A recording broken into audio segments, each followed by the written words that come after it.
अगर हम यहाँ पर बात करते हैं कि इसकी वैल्यू जैसे हमने यहाँ सॉल्व करी तो ये आ गया 6। फिर हमने आपको बताया कि अगर 3x3 ऑर्डर में हो, मतलब जैसे यहाँ लिखा है 4 2 1 5 4 0 4 1 2 और इसको कहा जाए वैल्यू निकालो, तो सबसे पहले तो इसको कन्वर्ट कर देंगे किसमें, 2x2 के डिटर्मिनेंट में। तो लिखने का तरीका क्या होता है, 4 लिखेंगे, इस तरह से एक पहले लाइन खींचेंगे, ये देखिए ये कॉलम और ये रो गायब कर देंगे आप, तो 4 1 0 2, तो यहाँ लिखेंगे 4 1 0 2। फिर माइनस का साइन लगाएंगे, माइनस कहाँ से आया, फार्मूले में होता है, इसलिए वहाँ से हमने लिखा। फिर एक लाइन, ये पहले लाइन इस तरह ड्रॉ करेंगे, फिर ये कॉलम और ये रो गायब हो जाएगी, तो 5 4 0 2। फिर उसके बाद 4 -2 हो गया, फिर +1 लिखेंगे और फिर हम इस प्रकार से ये कॉलम और ये रो के एलिमेंट गायब हो जाएंगे। तो यहाँ पर हम लिखेंगे 5, फिर ये आएगा 4, ये आएगा 4 और ये आ जाएगा 1। और इसके बाद सिंपली बच्चों आप जानते हैं कैसे मल्टीप्लाई, 4 2 जा 8, 0 को लिखने की ज़रूरत नहीं है, इसलिए 0 हम नहीं लिखेंगे। 2 की बात करें, 5 2 जा 10 और यहाँ फिर 0 है तो 0 को लिखने की ज़रूरत नहीं है। 1 है, 1 को ज़रूरत ही नहीं है, 5 × 1 5 आया और -16 ये हो गया आपका। तो कुल मिला के आपने देखा कि मल्टीप्लाई करने पर हमें ये डिजिट्स प्राप्त हो गए। और अब 32 -20 एंड -11, और जैसा आप देख पा रहे हैं 32 -31 और ये आ जाएगा 1। तो इस तरह से इसका आंसर 1 है।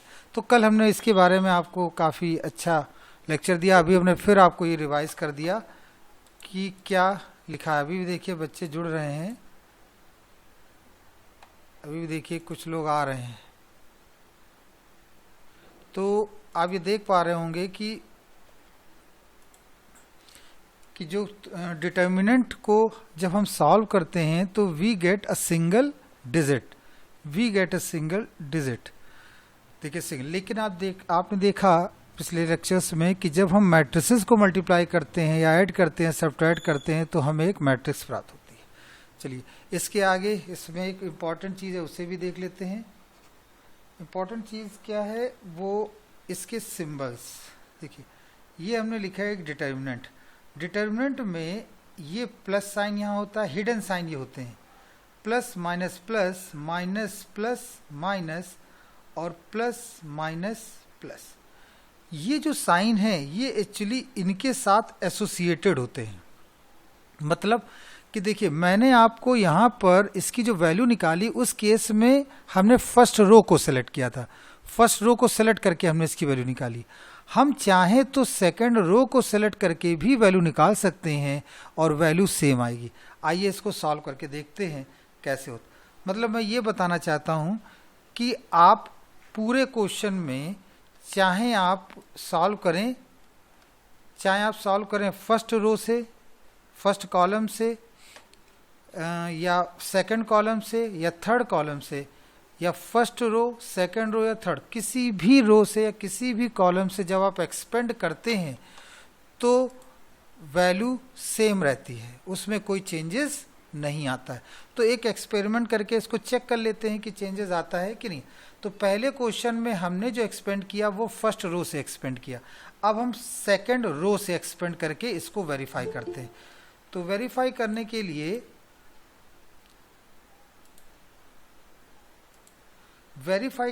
लिए सबसे अच्छा तरीका ये है, हम इसी 5 को लेंगे, लेकिन 5 के साथ यहाँ देखिए कौन सा साइन है, माइनस का, तो हमें यहाँ -5 लिखना होगा।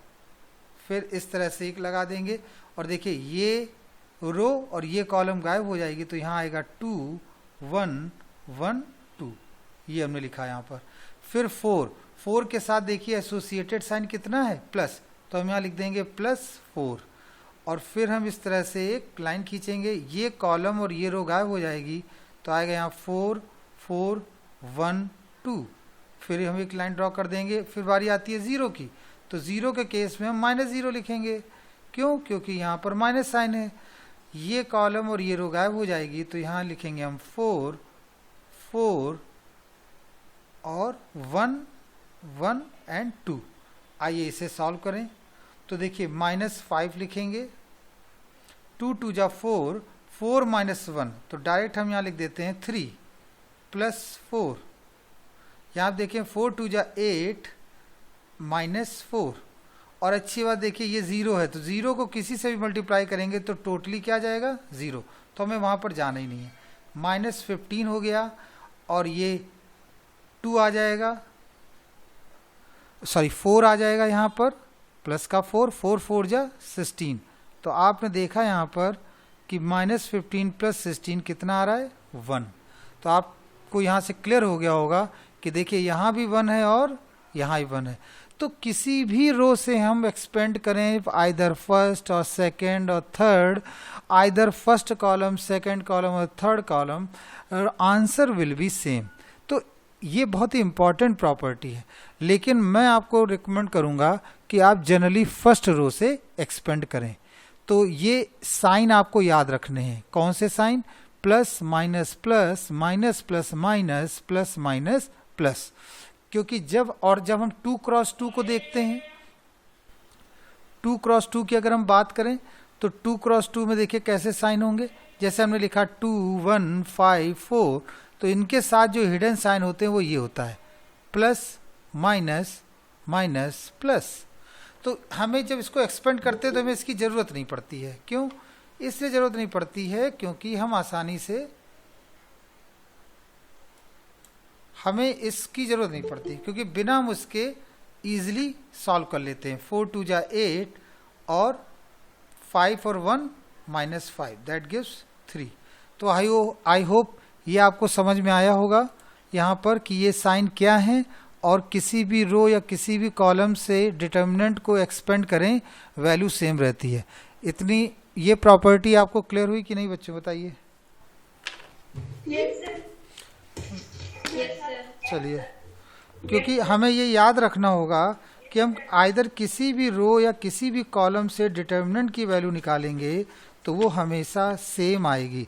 तो आप फ्री हैं, किसी भी रो या किसी भी कॉलम को आप सेलेक्ट कर सकते हैं चॉइस के रूप में। किसी बच्चे ने अगर फर्स्ट कॉलम को सेलेक्ट किया और किसी बच्चे ने थर्ड रो को सेलेक्ट करके वैल्यू निकाली तो वो सेम आएगी। बस आपको ये साइंस याद रखने, ये sign plus minus plus, plus minus plus. तो ये जो हमने बताया ये इसलिए बताया क्योंकि आगे का जो कॉन्सेप्ट है वो इसी पर बेस्ड है। जो हमने कल, आपको याद होगा, हमने एक वर्ड यूज़ किया था एडजॉइंट। तो एडजॉइंट के लिए ज़रूरी था कि हम आपको ये डिटर्मिनेंट बता पाएँ। अब इसमें फिर से हम लोग अपने उसी टॉपिक पर पहुंचते हैं जो कि मैट्रिसेस में हमने चालू किया, और मैट्रिसेस में जो हमें बताना था उसको देखते हैं, एडजॉइंट एक एक कॉन्सेप्ट को। ट्रांसपोज हमने क्लियर कर दिया था, स्क्वायर के बारे में बताया था, यस एडजॉइंट है। चलिए आइए देखिए। तो अगर हम अब हम बात करेंगे एडजॉइंट के बारे में। एडजॉइंट ये सब क्यों समझ रहे हैं? प्रश्न ये उठता है सर ये सब एडजॉइंट, मैट्रिसेस, डिटर्मिनेंट, ये सब मैंने आपको पहले बताया, ये सब इसलिए समझ रहे हैं क्योंकि इन सब कॉन्सेप्ट का यूज़ बिजनेस में होता है, बिजनेस के वास्ट कैलकुलेशंस को सॉल्व करने में होता है, इसलिए हम ये चीज़ें समझ। आपने देखा होगा एक टर्म आता है इनवर्स। जैसे आपसे पूछा जाए, आपने बहुत पहले अलजेब्रा में पढ़ा होगा, 2 का इनवर्स, 2 का रेसिप्रोकल आपने पढ़ा होगा 1/2, 4 का रेसिप्रोकल आपने पढ़ा होगा 1/4। इसी तरह से किसी भी एक मैट्रिक्स ए है, उसका अगर हम इनवर्स पढ़ें तो वो होता है a⁻⁻1। तो हम इसको इनवर्स बोलते हैं। ए इनवर्स a⁻⁻1 को क्या कहा जाता है? Inverse, inverse of matrix A. Matrix A का इनवर्स ए इनवर्स है। तो एक छोटी सी बात मैं आपको यहाँ बताना चाहता हूँ। जैसे आपने देखा अलजेब्रा में 2 और 2 का जो इनवर्स हो उनको अगर मल्टीप्लाई करें तो कितना आता है? 1। फिर से देख लीजिए, 4 और 4 के इनवर्स को अगर मल्टीप्लाई करें तो कितना आएगा बच्चों? 1। ठीक इसी तरह से अगर दो मैट्रिक्स आपस में मल्टीप्लाई होती हैं तो आपको मिलेगा क्या? आपको मिलेगा आइडेंटिटी मैट्रिक्स। ध्यान से देखिए, this is very important line. क्या मिलेगा? ए इनवर्स को जब हम मल्टीप्लाई करेंगे तो आपको एक आइडेंटिटी मैट्रिक्स मिलेगी। अब देखिए, अगर ए और ए इनवर्स ये दोनों ही 2 क्रॉस 2 ऑर्डर के हैं तो निस्संदेह जो आई आपका आएगा वो भी 2 क्रॉस 2 ऑर्डर का होगा। अगर ए और ए इनवर्स 3 क्रॉस 3 ऑर्डर का है तो आपको आई मतलब आइडेंटिटी मैट्रिक्स जो प्राप्त होगी वो भी 3 क्रॉस 3 ऑर्डर की होगी। आई मीन कि आई 3 क्रॉस 3 का मतलब क्या है? देखिए 1 0 0 0 1 0 0 0 1। और what about 2 cross 2 matrix? Simply 1 0 0 and 1। तो ये आपको याद रखना है। तो क्वेश्चन जब आएंगे तो वहां हम इनको भी डिस्कस करेंगे, लेकिन आपको पहले से ये पता हो।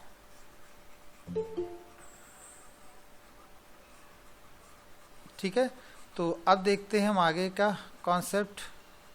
इसमें एडजॉइंट ए के बारे में हम बता रहे थे, क्योंकि एडजॉइंट ए जुड़ा है इनवर्स से, इसलिए। तो अगर हम बात करें ए इनवर्स निकालने की, किसी क्वेश्चन में लिखा हो ए दिया है और ए इनवर्स बताइए, तो उस केस में हम कैसे इनवर्स निकालें? तो ए इनवर्स का फॉर्मूला होता है A D J A determinant of A. मतलब ए इनवर्स तब निकलेगा, किसी भी मैट्रिक्स का ए इनवर्स तब सॉल्व होगा जब adjoint A divided by determinant of A. इससे जब हम इसको डिवाइड कर देते हैं तो जो आता है वो ए इनवर्स आ जाता है। तो ये फार्मूला आपको याद कर लेना है। और ए इनवर्स निकालने की जो प्रक्रिया है वही बहुत बड़ी है, वो बहुत बड़ी है। तो कैसे एडजॉइंट ए निकलेगा, कैसे डिटर्मिनेंट ऑफ ए निकलेगा, और उसकी मदद से कैसे हम ए इनवर्स निकाल पाएंगे, आइए इसको हम डिस्कस करने जा रहे हैं। तो ए इनवर्स का फार्मूला आपको क्लियर हुआ। ए इनवर्स क्या है? ए इनवर्स का मतलब क्या होता है? ए इनवर्स का मतलब है कि कोई भी मैट्रिक्स है उसका हमने इनवर्स लिया और या उसका इनवर्स लिया और उनका प्रोडक्ट जब हम करेंगे तो आइडेंटिटी मैट्रिक्स आएगा। आइए इस पर बेस्ड एक क्वेश्चन करें तो और हम सीख पाएंगे।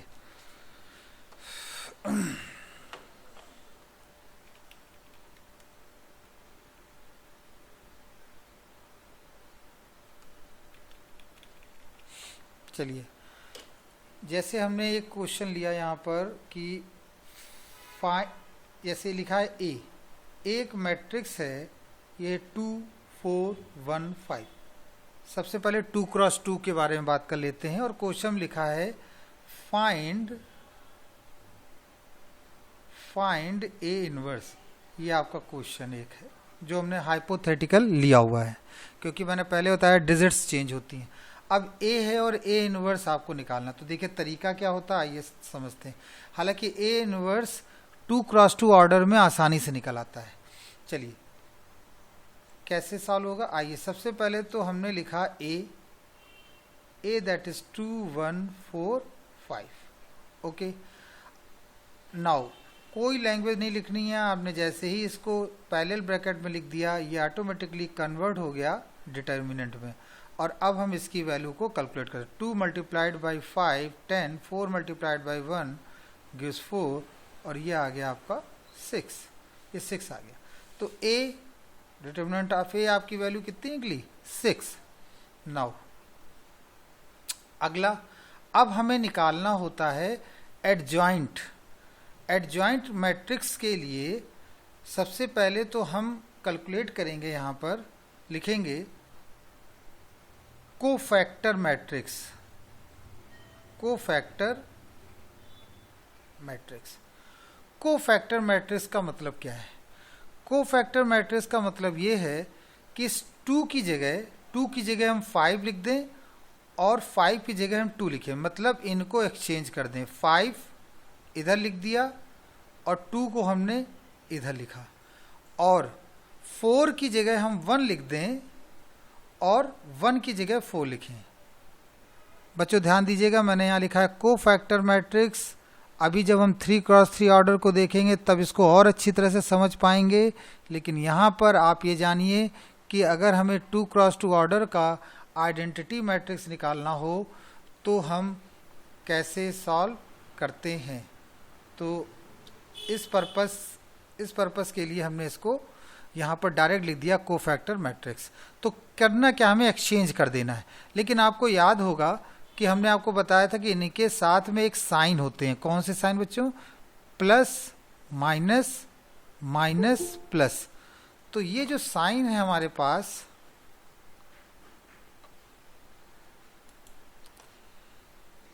ये जो साइन है हमारे पास, इस साइन को हम कोफैक्टर में यूज करते हैं। तो देखिए ये इन दोनों के साइन में तो कोई चेंज नहीं होने हैं क्योंकि ये एक्सचेंज हो जाते हैं। लेकिन जब ये एक्सचेंज होता है तो इनके साइन पलट दिए जाते हैं। तो देखिए यहाँ पर दोनों माइनस माइनस लगे तो यहाँ पर हम लगा देंगे माइनस माइनस। तो ये आपका बन गया कोफैक्टर मैट्रिक्स। कोफैक्टर मैट्रिक्स के लिए आपको बस क्या ध्यान रखना है, जो हिडन साइन है उनको लगा देना होता है। बस एक्सचेंज करिए और हिडन साइन को लगा दीजिए। जो हिडन साइन कौन से हैं? माइनस माइनस वाले। इसके साथ कौन सा साइन देखिए लगा हुआ? Minus minus. इनको हमें लिख देना। तो इस तरह से हमने कोफैक्टर मैट्रिक्स निकाला। अब हम यहाँ लिख देते हैं, अब लिखेंगे एडजॉइंट, एडजॉइंट ए। अब एडजॉइंट ए कैसे निकलेगा बच्चों? तो एडजॉइंट ए जो होता है वो इस मैट्रिक्स का ट्रांसपोज होता है। अगर हम इस मैट्रिक्स का ट्रांसपोज ले लें, ट्रांसपोज का मतलब 5 -1 -4 2, ये हो गया ट्रांसपोज। जैसे हमने मान लिया इस मैट्रिक्स को हमने कह दिया बी, तो ये क्या होगा? ये कहलाएगा एक्चुअली बी डैश। कल हमने आपको बताया था आइदर बी डैश या बी टी, दोनों ही आपस में सेम है, दोनों इक्विवेलेंट हैं, बट रिप्रेजेंटेशन में डैश और टी लिख देते हैं। तो इस तरह से आपका ये एडजॉइंट ए आ गया। तो एडजॉइंट ए कैसे निकलेगा? सबसे पहले आपको क्या निकालना पड़ेगा? कोफैक्टर। उसके बाद एडजॉइंट। एडजॉइंट क्या होता है? कोफैक्टर मैट्रिक्स का ट्रांसपोज। अब आएगा, अब हम सॉल्व करेंगे ए इनवर्स। तो लिखेंगे A inverse is equal to A D J upon determinant of A. तो ए डी जे बच्चों कितना है? 5 -1 -4 2 और डिवाइडेड बाई 6। तो आप क्या करेंगे, इसको दो तरह से आंसर लिख सकते हैं। आप ऐसे लिख के छोड़ दें 5 -1 -4 एंड 2, आप ऐसे लिख सकते हैं, या यहाँ पर आप इस तरह से भी इसको लिख सकते हैं। दूसरा तरीका क्या लिखने का, इस 1/6 को हर एक एलिमेंट में मल्टीप्लाई कर दीजिए। तो पहला आ जाएगा 5/6, दूसरा आ जाएगा -4/6, तीसरा आ जाएगा -1/6 और चौथा आ जाएगा 1/3, क्योंकि हमेशा फ्रैक्शन लोवेस्ट टर्म में लिखा है। तो इस तरह से आपका ए इनवर्स कैलकुलेट होता है। ये बच्चों क्लियर हुआ कि नहीं? ए इनवर्स, इसका वीडियो हम यूट्यूब पे डाल देंगे जिससे कि आप इसको कई बार देखेंगे तो क्लियर हो जाएगा। बताइए क्लियर? चलिए, और भी बच्चे देख रहे हैं कि सब सो गए हैं? चलिए गुड, चलिए वेरी गुड।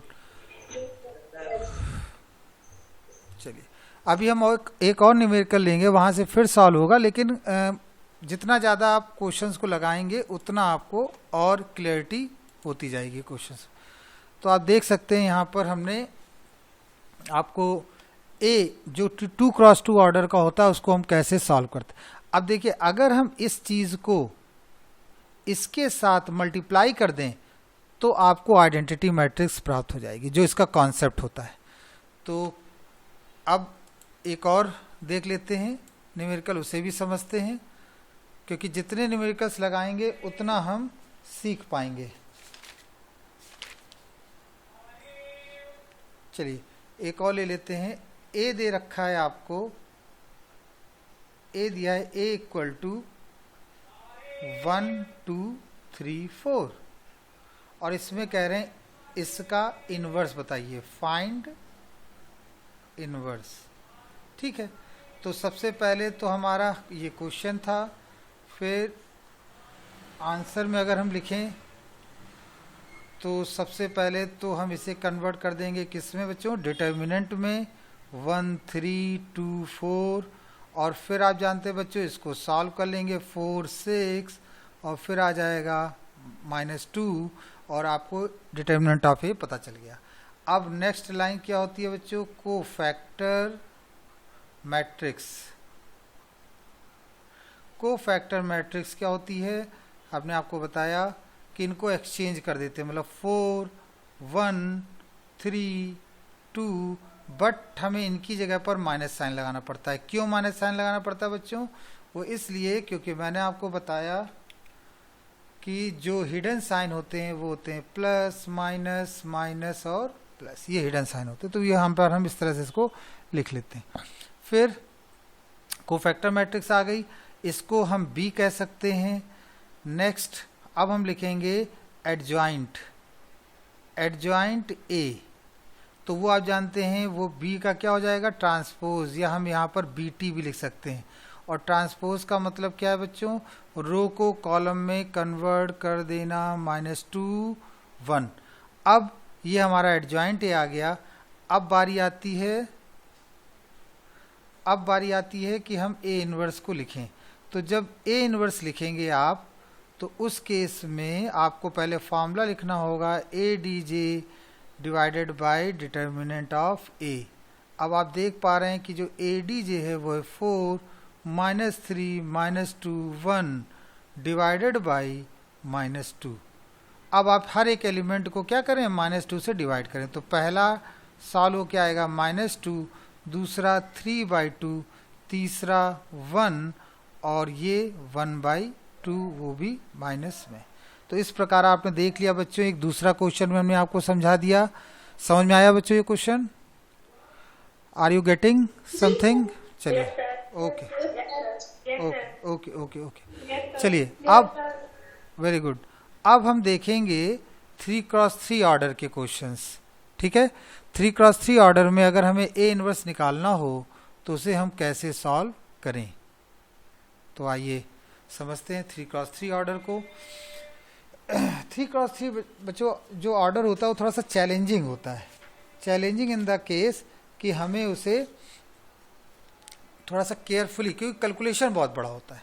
तो आइए इस चैलेंज को भी एक्सेप्ट करते हैं और समझते हैं। ए हमारे पास एक क्वेश्चन दे रखा है, एक मैट्रिक्स है और उसकी वैल्यू है 1 1 1 2 3 5 एंड 3 5 12। ठीक है बच्चों, ये आपको एक मैट्रिक्स दे रखी हो, कह रहे हैं फाइंड ए। आपको क्या पता करना है, ए की वैल्यू बताइए कि ए की वैल्यू क्या है। तो चलिए, अब 3x3 ऑर्डर का जो होता है बच्चों ये थोड़ा सा लेंथी होता है, लेकिन स्टेप्स वही हैं। सबसे पहला हमें इसको डिटर्मिनेंट में कन्वर्ट कर लेना है। सबसे पहले तो हम इसे डिटर्मिनेंट में कन्वर्ट करेंगे। डिटर्मिनेंट कन्वर्ट करना बहुत आसान है, बस एक पहले लाइन ड्रॉ कर देनी होती है 2 3 5 2 3 5 3 5 12। ये हमने किसमें कन्वर्ट कर दिया, डिटर्मिनेंट। अब आप जानते हैं इसकी वैल्यू निकालनी होती है।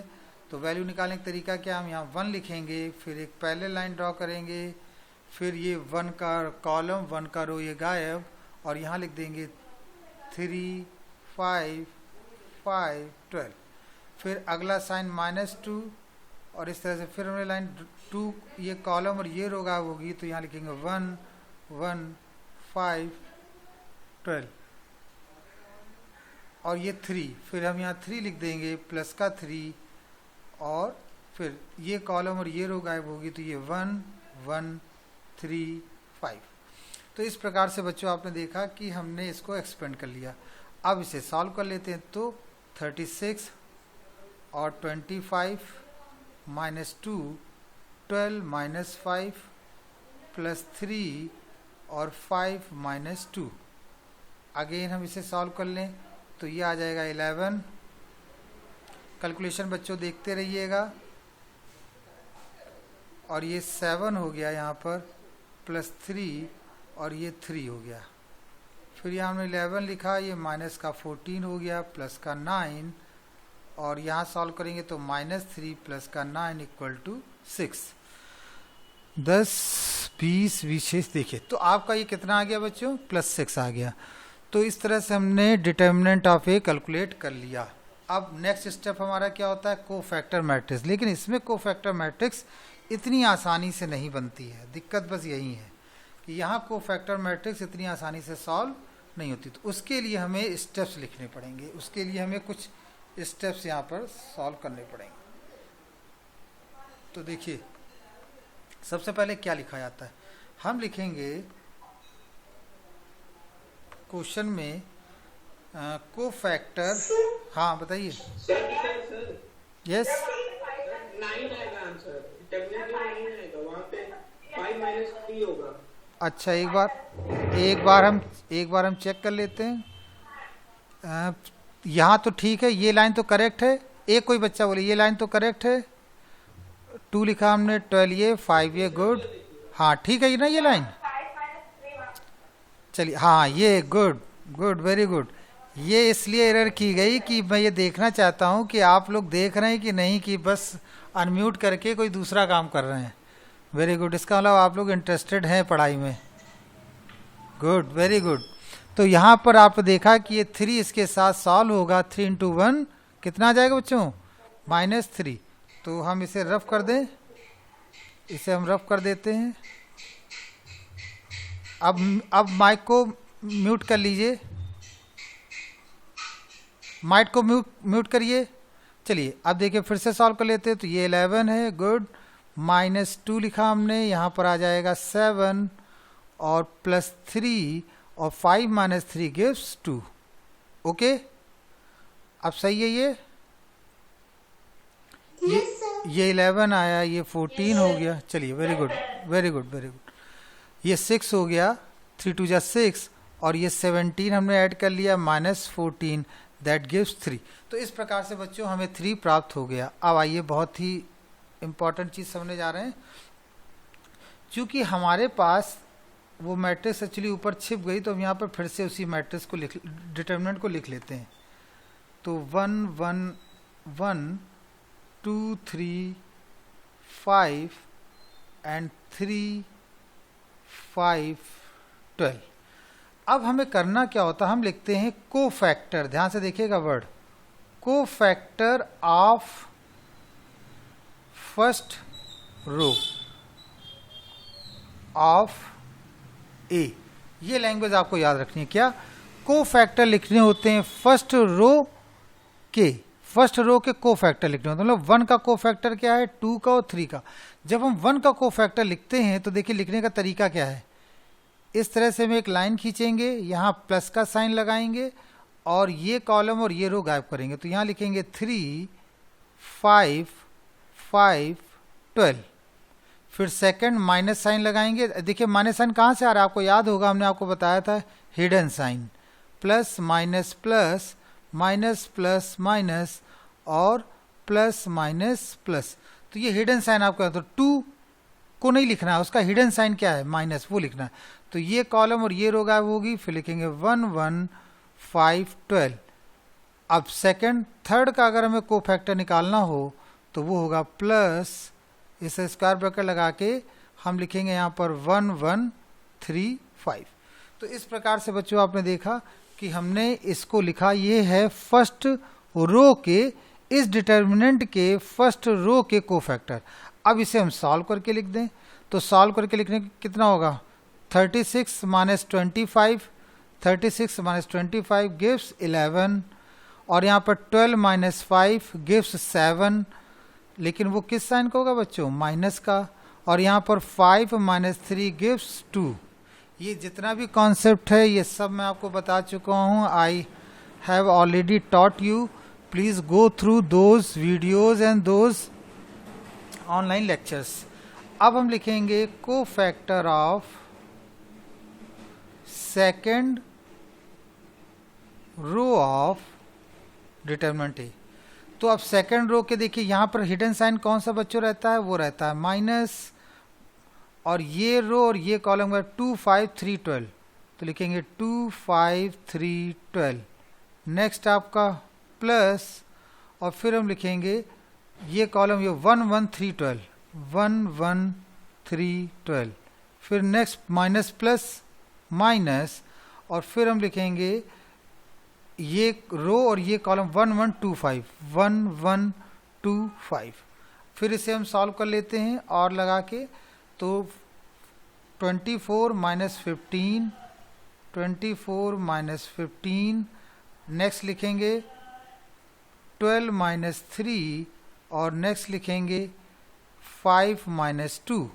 फिर देखिए ये आ जाएगा माइनस, सॉल्व कर लेते हैं तो 9 आ जाएगा ये, और यहाँ सॉल्व करेंगे तो 9 यहाँ भी आ जाएगा हमारा, प्लस साइन लिखने की जरूरत नहीं है, यहाँ सॉल्व करेंगे +3, लेकिन उसके हिसाब से माइनस। तो ये देखिए हमने किसका कोफैक्टर निकाला, सेकंड का, सेकंड रो का। अब हमें इसी तरह से कोफैक्टर निकालना है बच्चों, cofactor of third row of A. अब थर्ड रो के बारे में बात कर लेना है, तो फिर हम वही चीज़ उसी तरह से लिखेंगे, क्या कि हम 1 लिखेंगे, उसके साथ हिडन साइन आप जानते हैं प्लस होता है, ये रो और ये कॉलम का 2 3 3 5, तो यहाँ होगा 2 3 3 5। फिर नेक्स्ट हमारा प्लस हो गया, माइनस, तो सॉरी यहाँ 1 नहीं लिखेंगे, ठीक है, यहाँ पे बच्चों वो नंबर नहीं लिखा जाता है। फिर हम माइनस साइन लगा देंगे, 5 का कोफैक्टर ये रो और ये कॉलम और ये रो का 1 1 3 5 1 1 3 5, ये हो गया। नेक्स्ट आप फिर प्लस लगाएंगे और उस केस में लिखेंगे 12, ये रो और ये कॉलम 1 1 2 3 1 1 2 3। तो इस प्रकार से हमने बच्चों इसे लिख लिया। अब फिर सॉल्व कर लेते हैं इसको, तो 5 2 जा 10, 10 माइनस 9 पहला आया, सेकेंड माइनस का साइन लगाएंगे, 5 माइनस 3 ये सेकेंड हो गया, और थर्ड 3 माइनस 2 ये 1 हो गया, ये माइनस का 2 हो गया, और यहाँ पर 1 आ गया। तो इस प्रकार से बच्चों हमने क्या सॉल्व कर लिया, कोफैक्टर, सभी के कोफैक्टर हमने यहाँ पर लिख लिए, सभी के कोफैक्टर जो थे वो हमने यहाँ पर सॉल्व करके लिख लिए। तो कोफैक्टर हमने देखिए किसके निकाले, फर्स्ट के, फर्स्ट का कोफैक्टर ये है, सेकंड का कोफैक्टर ये हमने लिखा, और थर्ड का कोफैक्टर ये लिखा। अब जब कोफैक्टर आ गया तो आपको याद होगा 2 क्रॉस 2 में हमने एक लाइन लिखी थी, उस लाइन का नाम था कोफैक्टर मैट्रिक्स, उसके बारे में हमने आपको बताया था, कोफैक्टर मैट्रिक्स। तो अब हम यहाँ पर कोफैक्टर मैट्रिक्स को लिखेंगे। कोफैक्टर मैट्रिक्स कुछ नहीं, ये जो कोफैक्टर के एलिमेंट आए हैं इनको बस हमें मैट्रिक्स के रूप में लिख देना होता है और कुछ नहीं, वही कहलाता है कोफैक्टर मैट्रिक्स। तो क्या है आइए समझते हैं, इसको थोड़ा सा रफ कर दें पहले, चलिए देखिए। तो अब हम लिखने जा रहे हैं कोफैक्टर मैट्रिक्स,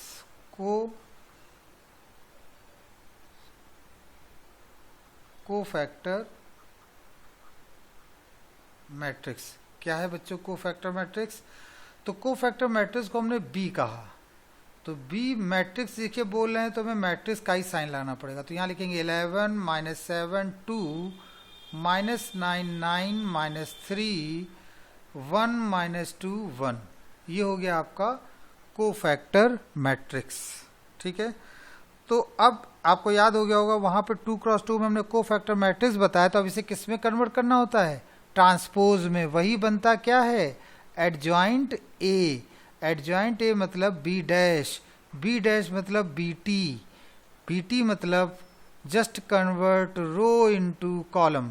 तो ये हो गया 11 माइनस 7 2, और फिर क्या लिखेंगे माइनस 9 9 माइनस 3, फिर लिखेंगे 1 माइनस 2 1। तो इस प्रकार से बच्चों ये हमने एडजॉइंट ए लिख लिया। अब आगे आप जानते हैं क्या करना है, एडजॉइंट ए पता चल गया, अब आपको एक फॉर्मूला पता है, A inverse is equal to A D J divided by determinant of A. Determinant की वैल्यू कितनी निकाली थी बच्चों हमने, इसकी ऊपर देख लेते हैं। देखिए डिटर्मिनेंट की वैल्यू हमने निकाली थी कितनी बच्चों, 3। तो यहाँ पर हमें लिखना पड़ेगा फार्मूले में 3। तो एडजॉइंट ए जो है उसको लिख लेते हैं, एडजॉइंट ए को पूरा लिख लेते हैं। तो एडजॉइंट ए देखिए कितना लिखा है बच्चों, 11 माइनस 7 2 माइनस 9 9 माइनस 3 1 माइनस 2 1, और इस तरह से हम इसको, और यहाँ डिवाइड करेंगे किससे बच्चों, इसको डिवाइड करेंगे 3 से। तो मैंने आपको बताया या तो आप यहीं पर आंसर को क्लियर कर दें, कहाँ चला गया, या तो यहीं पर आंसर को क्लियर कर दें, या फिर हम इसको हर एक एलिमेंट में इसको मल्टीप्लाई कर दें। तो जब हम मल्टीप्लाई करेंगे तो देखिए आएगा 11/3, ये आएगा -3, ये आएगा 1/3, फिर नेक्स्ट आ जाएगा -7/3, ये हो जाएगा 3, ये हो जाएगा -2/3, नेक्स्ट 2/3, और ये हो गया -1, और ये आ जाएगा 1/3। तो कुल मिला के जो हमने आपको बताया वो ये इसका आंसर आया। तो बच्चों ये चीज़ क्लियर हुई कि नहीं आपको, बताइए। Yes sir. क्लियर है, गुड। देखिए बहुत ही आसान है, मैं ये बिल्कुल नहीं कहूँगा कि ये टफ है। बस आपको और एक चीज़ आप ये हमेशा याद रखिए कि आगे की पढ़ाई धीरे धीरे टफ ही होनी है। तो हम अपने माइंड को जितना ज़्यादा उसके लिए प्रिपेयर करके रखेंगे उतना ही बेस्ट रहेगा। तो यस बताइए। ये जो आपने 11/3 लिखा है इसको पॉइंट में सॉल्व कर नहीं देखिए आप कर सकते हैं, लेकिन इतना एग्जाम में टाइम नहीं होता है कि हम उसे पॉइंट में लिखें, है ना, इसलिए हम इसको एज इट इज़ रख देते हैं। करने को कर सकते हैं लेकिन उसकी ज़रूरत नहीं है। देखिए अगर कहीं 4/2 लिखा है तो आप इसको 2 लिखें, दैट्स ओके। अगर कहीं 4/12 लिखा है तो आप इसको 1/3 लिखें, ये ओके है। लेकिन आप डिवाइड करें कर सकते हैं, लेकिन उसमें समय क्यों बर्बाद करें, क्योंकि एग्ज़ाम में एक ही चीज़ इंपॉर्टेंट होती है और वो होता है टाइम।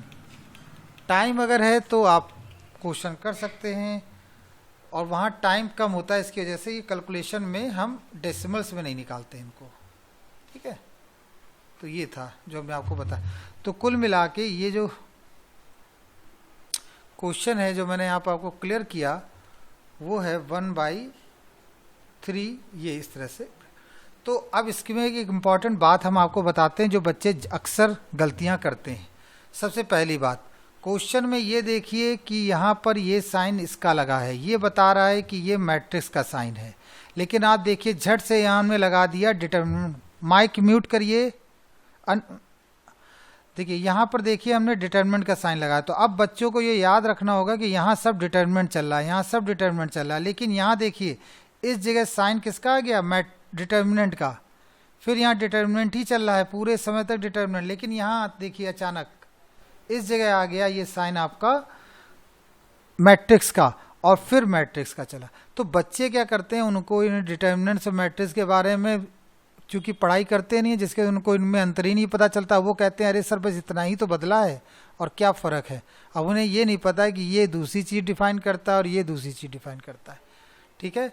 तो ये चीज़ हमें पता होनी चाहिए कि हमें किस तरह से क्वेश्चंस को करना। तो आपको ये ध्यान होना चाहिए कि यहाँ पर हमें ये ब्रैकेट्स को रखना है और यहाँ पर हमें डिटर्मिनेंट्स को रखना है, ठीक है। तो मेरे ख्याल से टाइम पूरा हो गया। आज का भी काफ़ी अच्छा सेशन रहा आपके साथ, और इससे रिलेटेड जो भी कंटेंट है वो मैं आज के यूट्यूब वीडियो पे डाल दूंगा, वहाँ पर आप इसको इस लेक्चर को देख सकते हैं, ठीक है। और नेक्स्ट टाइम पे आप लोगों का जो रजिस्टर्ड रोल नंबर है, समझ रहे हैं, जो एग्ज़ाम्स में आप वो टर्मिनेंट एग्ज़ाम्स में आप लिखते हैं, वो रोल नंबर भी आपको अटेंडेंस शीट में फिलअप करना होगा, ठीक है। हाँ तो वो भी आपको फिलअप करना होगा। तो वो मैं अटेंडेंस, लेकिन उससे पहले मैं आपको ये चीज, हाँ साइन कहाँ से आ रहा है सर, ये निकालना है माइनस प्लस जो आपने साइन। देखिए ये वाले ना साइन, ये वो फैक्टर में जब बदलते वक्त जो साइन आ रहा है माइनस प्लस, देखिए ये यहाँ से आते, ये आपने ध्यान नहीं दिया, ये यहाँ से आते हैं। ये जो हिडन साइन रखे थे हमने आपको शुरुआत में बताया था, ये साइन रखे हैं। जब हम को फैक्टर निकालते हैं, जैसे ये प्लस है तो हमें यहाँ प्लस लिखने की जरूरत नहीं होती है, लेकिन ये माइनस है तो देखिए हमने यहाँ माइनस लिखा है, ये प्लस है तो प्लस ही रखा हमने, लेकिन ये देखिए माइनस है तो यहाँ देखिए हमने माइनस रखा है।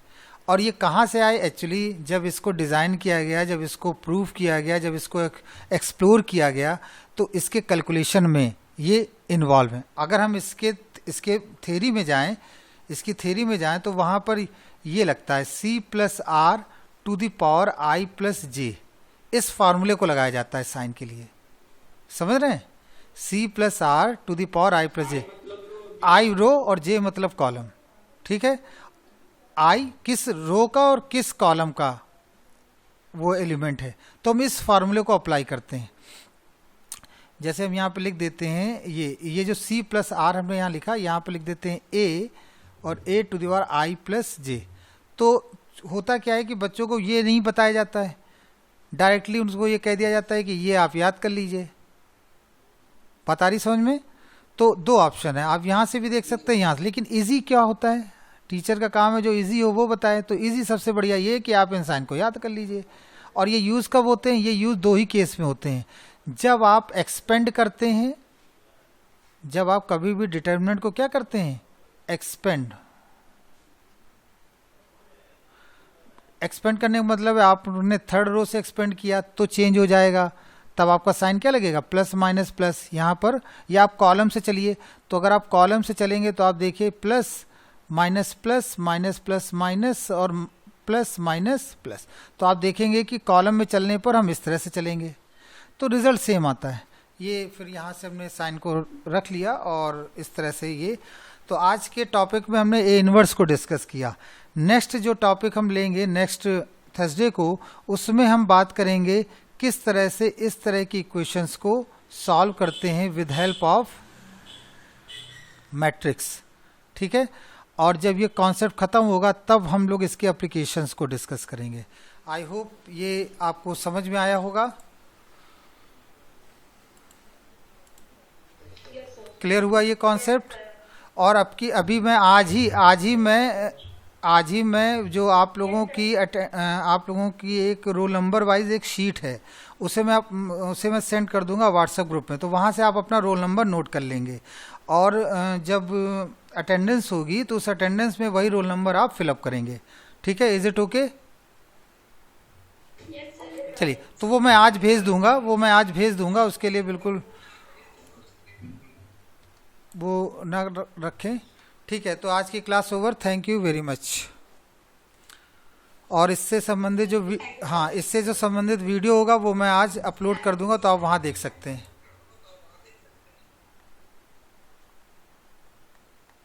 ठीक है, अब क्विट करिए आप सभी लोग। आपस में कोई भी बात नहीं करेगा, ना कोई माइक ऑन रखेगा। सिद्धांत अग्रवाल, क्विट करिए one by one. Class is over.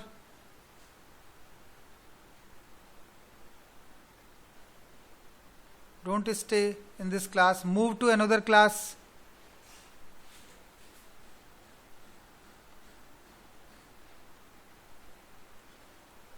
Move to another class quickly.